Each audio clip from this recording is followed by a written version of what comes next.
Good afternoon, Madam Chair, Madam Senate President, dear colleagues. Let me start with a biblical principle. Kung anong ating itatanim, yan ang ating aanihin. Baliktarin po natin.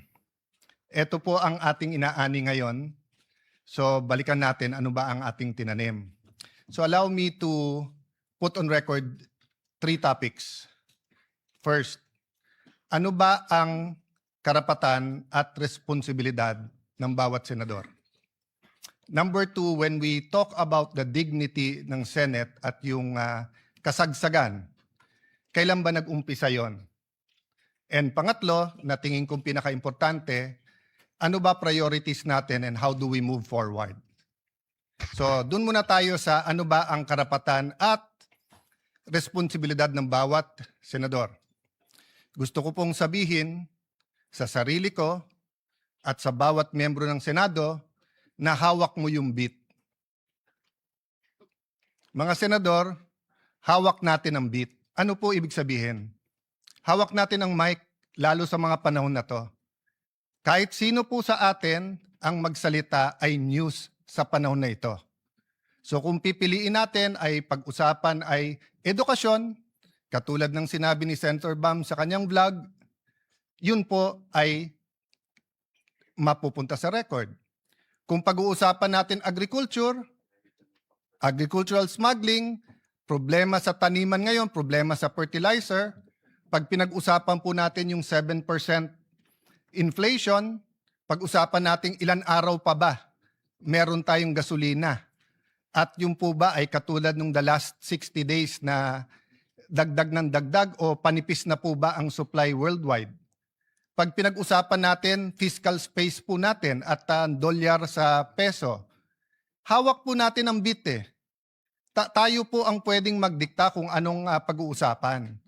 Pero tignan po natin yung interview since May 11. Dalawa lang naman eh. Paano palitan muli si Alan Cayetano? At pangalawa, bakit bumaksak ang dignidad ng ating Senado? Okay. I'm talking in general Pa isa-isa po, may nagsasalita tungkol sa inflation. Kanina lang po, si Senator Raffy Tulfo ay sinabi nga niya na dapat yung mga importante sa ating bayan. Pero ito pong Thursday, Friday, Saturday, Sunday, ang pinag-uusapan po yung 13-11.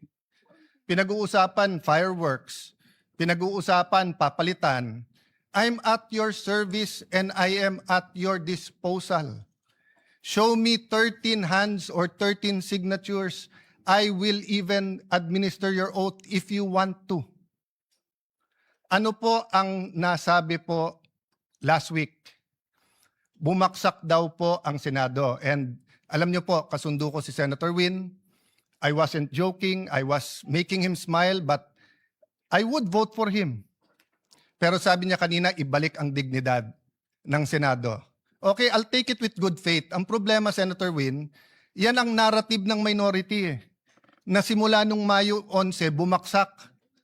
Sinabi ni Senator Ping, may I allow, and correct me Senator Ping kung mali, sabi niyo yung biruan ngayon, mas mabango pa yung House kaso sa Senate at usually kasi mas mataas ang Senate.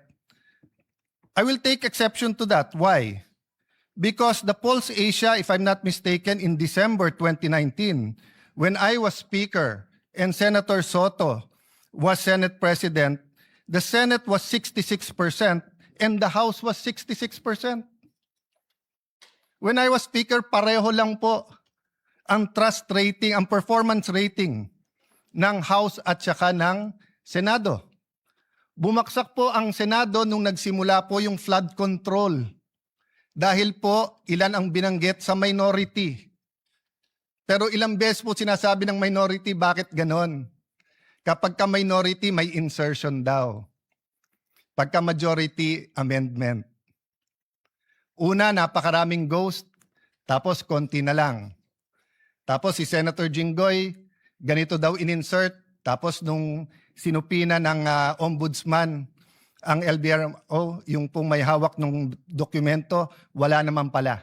I won't go into that because I do respect the hard work that every single senator, may it be Senator Marcoleta, may it be Senator Erwin Tulfo, or our chairman, Senator Lacson. I respect the work. I disagree on many things, but I do not criticize. Did I say bumaksak dahil sayo? Wala po. Kasi hawak natin ang beat eh. Sasabihin nyo po, yes, but 24 tayo, yes. Pero kung 11 sa atin ang sinasabi, ang problema ay si Cayetano, palitan yan, at 13 naman tayo na nagsasabing con-as yan, at impeachment yan, etc. yan, edi 24 na tayo na yan ang pinapakinggan ng tao. Hindi inflation, hindi yung ekonomiya, hindi yung teenage pregnancy, hindi yung tumataas na bilang ng mga may AIDS, hindi yung problema sa PhilHealth, hindi po nakawalan ng flu vaccine ng ating DOH. Napakarami pong issue. Mr. President, bakit po ba na yung linggo ng May 11 ay naging napaka-masalimuot para sa atin? At yun po ay naging bullseye para sa marami. First of all, hindi po nanggaling sa bagong majority na kapag ka nag-take over etong majority na to, ay i-dismiss po ang impeachment. I-delay ang impeachment. Magiging partial ang impeachment. Kailan po niyo ako narinig na sinabi ko yung dating majority o minority ngayon? Pagka kayo ang majority, siguradong ma-impeach, siguradong guilty si Vice President Sara. Wala po. Kasi nirerespeto ko politika niyo. Pero once na mag-oath kayo, naniniwala ko, impartial na kayo. Mahirap maniwala. Mahirap sa mga statements nyo tungkol sa Vice President. Mahirap maniwala na kayo'y magiging impartial. Di ko nilalahat. Ilan lang po sa inyo. But I recognize it's the same for us. Nahihirapan kayo maniwala na yung ilan sa amin na malapit sa Vice President, ako personally, malapit ako sa dating Pangulo. Hindi po ako malapit sa Vice President. Pero kung ako'y maniniwala na kayo'y pwedeng maging impartial, why can't you give us the benefit of the doubt that we can also be impartial?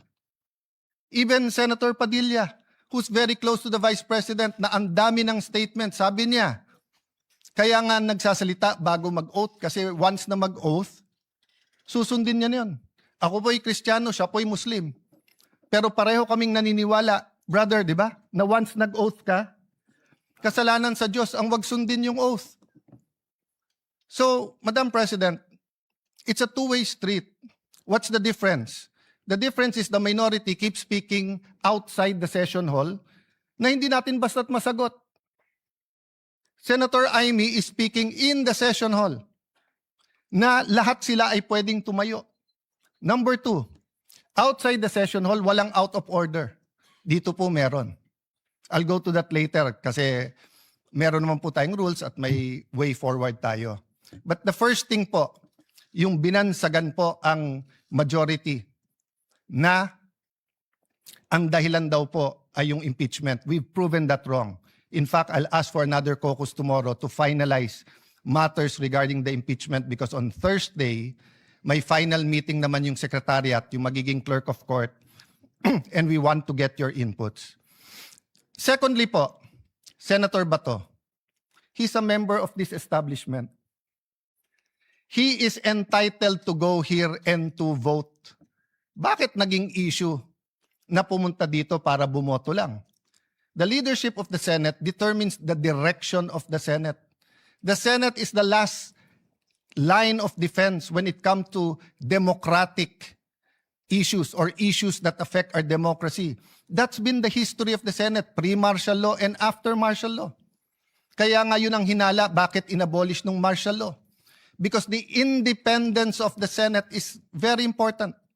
Yung po ang ginamit sa akin ni Senator Coco then Senator Tito Soto, who I respect. During Duterte's time, sabi nila, we have to have an independent Senate. Wag si Alan kasi masyadong malapit. Well, I'm the first one now of 4 SPs since 2022 na hindi ko makiklaim na malapit sa presidente. Have any one of you given us the benefit of the doubt that we will have an independent Senate? Hindi ko na narinig yun eh. Panay sinong malapit sa Malacanang. O yan, Walang gagawin niya kundi lalabanan ng Malacanang. Eto, ganyan. Yan ang usap-usapan. That's the not so secret. Why can't we bind together, minority, majority, and be an independent Senate? Not to confront the executive, to collaborate, but also as checks and balances. Last point po, before I go to a way forward. Ba't ba nag-umpisa to at ba't ba nangyari yung May 13? Can you show the video kung anong ginawa sa ating empleyado? Madam President, can I have permission? This is a very short video. It's of public record. I just like, and I want to honor Senator Migs kasi siya tumayo at sinabi yung ginawa kay Terence Lim ay hindi tama. But I didn't know na ganito pala ang problema. Wag na yung buong video ng buong pangyayari ng May 11. Yun lang pong ginawa kay Terence Lim.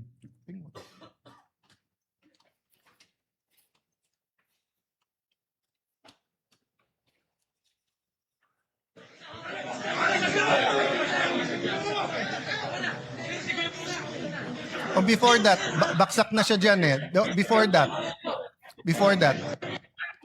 yung palabas pa lang.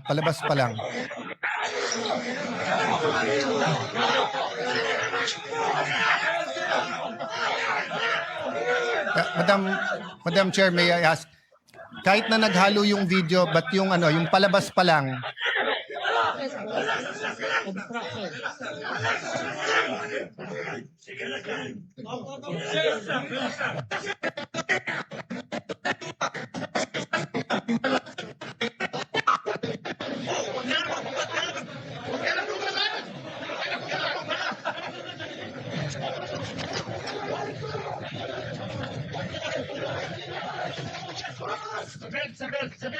Okay, can you I will say what it is, but can you show the video yung from the start, yung nanggagaling sa loob? Okay, so what happened is that we ordered, arrested, because they're held in contempt, yung mga NBI agents who nakipaghabulan kay Senator Bato.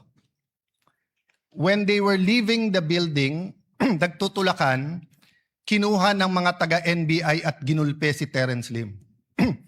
Just to clarify so that everyone knows, Terence Lim is Senate Security. Is Senate OSA, our employee. Yes. At yung isang taga-OSA naman ay hinarangan at tinabayhan ng isang taga-NBI.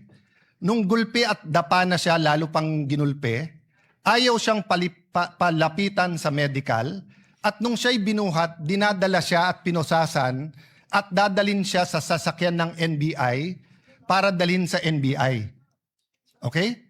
That's inside our premises. Have I heard anyone say that the dignity of the Senate is at stake here because the NBI ay nanggulpe sa loob ng ating premises, ayaw sumunod sa order ng Senate President at tinatakot pa ang ibang OSA at isasakay sa kotse at dadalhin sa NBI. Isa lang po sa minority ang narinig ko po. Si Mig Subiri, former Senate President. Did you ever hear me say anything about that? No. Because we're all waiting for the independent investigation. Do you have the video para kitang-kita? Okay. Guys, kanina ko pa sinasabi, excuse me, Madam President. We have the video. Can you show the whole video? Kahit yung yes. Yung palabas pa lang, kahit na sabihin yung hindi kitang-kita siya doon. Mula sa simula, please, yung video. Yung palabas pa lang sila Terence doon sa harap. Who's in charge of the video? Oh. Yes, may we request While they're preparing it, Madam Chair, to show the video this is from the what start. will set the tone of why our OSA was on high alert on Tuesday and Wednesday. And that is why they were wearing vests, and that is why they had to have weapons. Because the NBI was treating the Senate like a palengke. Oh, ayan, is that it?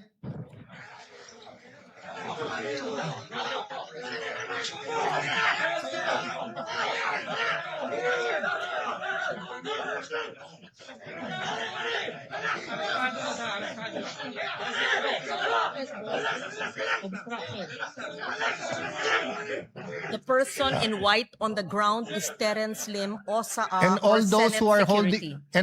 holding them back are NBI. Yung NBI pa ang pumipigil. Ang pulis nakatingin lang. Yeah, continue the video.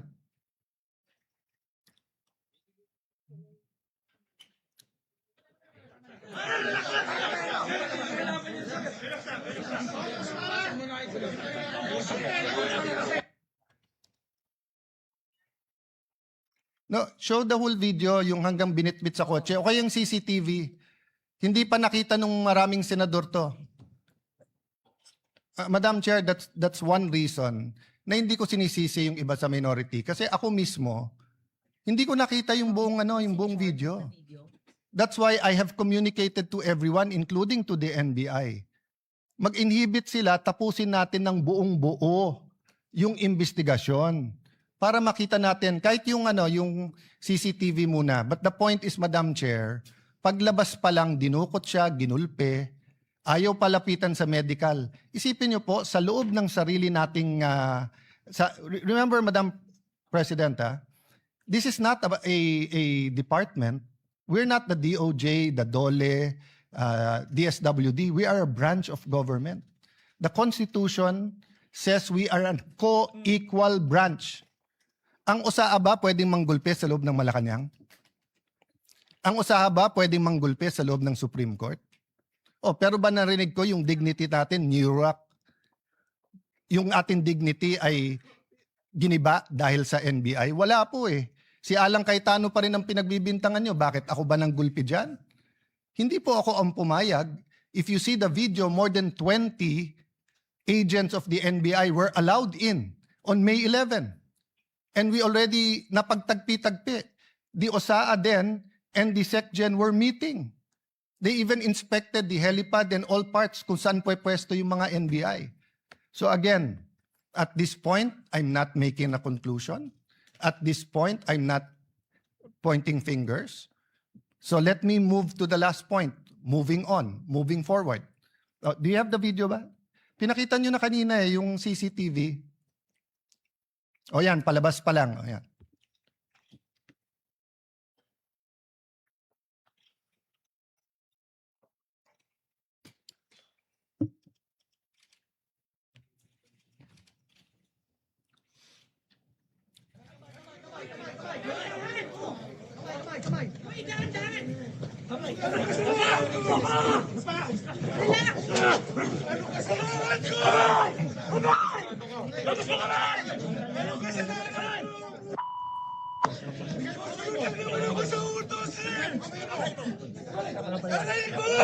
Ilabas mo kamay mo! Labas! Narinig ko! Narinig ko, hindi ako makahinga! Ilabas mo kasi kamay mo! Binubugbog si Terence Lim na OSAA Senate employee. Binubugbog ng NBI sa loob ng Senate premises. At nung binugbog na, ayaw pandalin sa medical. Ayan, nakatayo na. Oh. Footage ng GMA yan. May footage din na. Dinadala sa kotse ng NBI. Pwede ba yung USAA na kunin ang taga-PSG at isakay ng sasakyan ng Senate at kunin sa Malacanang? Pwede ba yung USAA pumasok ng Supreme Court at kunin yung isang security ng Supreme Court at isakay?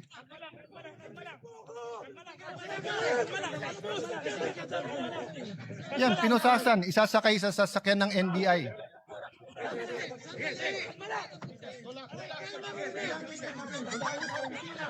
Tingnan nyo sa kaliwa, yung mga taga-NBI, pinipigilan yung ibang USAA na tulungan si Terence.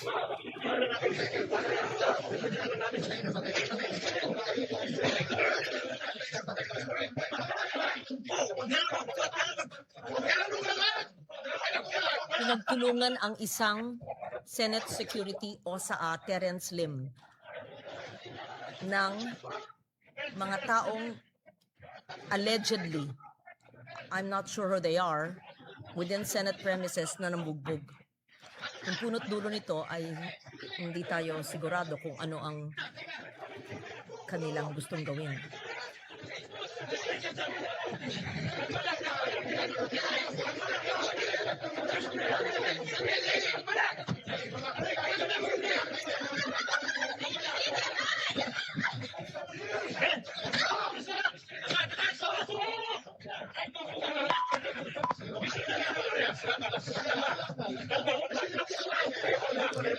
Madam President, I am 1,000% sure, 10 times over 100% sure, that hindi to inauthorize ni Senate President Soto. In fact, when this happened, ako na ang Senate President. So I'm also 1,000% sure na hindi ko to inauthorize. And if you look at our rules and the Constitution, we have jurisdiction over our premises. So, dun sa nagsasabing hindi inatake ang Senado, sige, nagpipigil na nga ako, hindi na nga ako nagsasalita eh. Pero nakita nyo nangyari yan. So, ano yung context ng CONAS? I don't take it against Senator Soto, Senator Lacson, Senator Bam Aquino, Senator Kiko. They were not senators from 2022 to 2025. When Senator Mig Subiri and the rest of the group had to deal with the PI issue. Okay, that's in the past. So moving na. Okay. So I think lahat naman po tayo na ilabas na natin ang ating mga opinion. And I'm not stopping anyone from talking. It's a holiday on Wednesday. It's a day that Muslim Filipinos will be celebrating. Dapat makiisa po tayo sa paniniwala ng bawat isa out of respect, not sa same paniniwala. And I'm not suggesting we stop talking about politics. I'm suggesting number one, na pagbigyan ako ni Senator Amy na i-withdraw instead of ipa-strike off. Bakit po? Nakalagay kasi sa rules natin, any statement, and I paraphrasing, no, that offends a senator or the institution. No, so theoretically, may sabihin lang aking kaibigan Senator Migs, even if it's correct o hindi. It's the reason for this rule. What rule is that? That's yeah. No senator under any circumstance shall use offensive or improper language against another senator or against any public institution. This has happened many, many times in this August hall. This has happened. We offended each other. But why do you have this rule? Because we're collegial eh. The reality is we have to go home tonight upset at each other, but we have to go back tomorrow and work. Yun yung spirit nung sinabi ni Senator Pia na nangamusta ba? Because siguro sa lahat sa atin, bukod sa hindi siya mapolitika, she genuinely treats everyone here as her friend.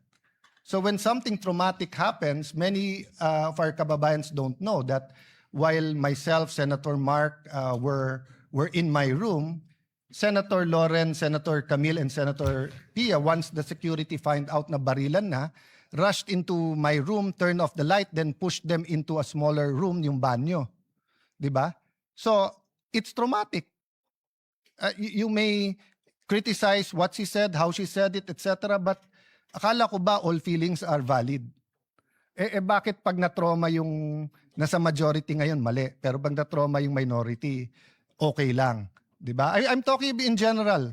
Whether you talk about green, yellow, pink. So, labas na ako dyan. Hindi naman ako Senate President ng buong bansa in the sense that I'm not elected like the Vice President and the President. I'm Senate President, but I am the servant leader of the 24 senators, including Senator Bato. I'm here at your service.